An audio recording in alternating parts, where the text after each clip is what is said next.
ఏంటి ఉషమ్మ ఏందో సంచి పెట్టినావు? నేను తర్వాత వస్తాను. మరి నువ్వు ఆటోకి పో.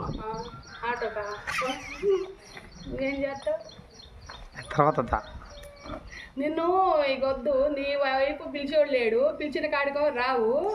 నా వైపు నా వాళ్ళు లేకపోయినా నా అత్తగారు బలగం ఫుల్ బలగం ఉంది, ఒక ట్రైన్కి ఉంది. ఒక్కళ్ళైనా పిలిచేవాడు లేడు. కనీసం మంచిగా 2 days, ఏ పండగలైనా 2 days వెళ్తారు.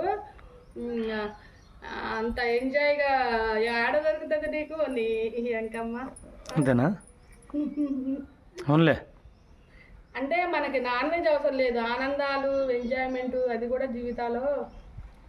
ఈ సంపద మా వాళ్ళు అంటే మా వాళ్ళ దగ్గర దమ్ము ధైర్యం లేదు చేయడానికి. అసలు ఎవరు పిల్లవారు ఒకరికొకరు పిలుచుకోలేదు. కానీ సంపదలు ధనధాన్యాలు అవి అవసరం లేదు. అవి ఉద్యోగం నా తరపున ఎవడు కూడా ఏమన్నా తినలే. అరే అవన్నీ బతకడం కొరకే. కానీ ఇలాంటివి కూడా జీవితంలో ఎంజాయ్మెంట్ అవి కూడా ఉండాలి జీవితంలో. ఉండాలి, అవును కదా. ఇప్పుడు ఈ బలగాలు కలిసిందంటే ఒకరికొకరు మాట్లాడుకోవడం సంతోషం.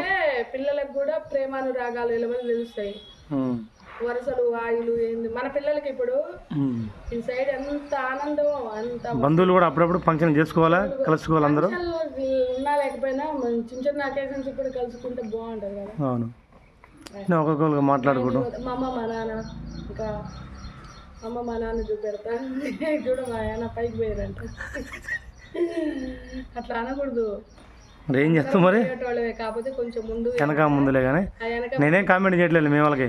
ఇవాళ నైట్ పడుకుంటేనే తెల్లారి లేచమో లేవో తెలియని జీవితాలు. మరి ఆనాడు మీ నాయన నన్ను నమ్మి ఉద్యోగం లేకపోయినా పిల్లనిచ్చిండు, ఏమనిచ్చిండు, ఓ పట్టుదలకు సాధించిన.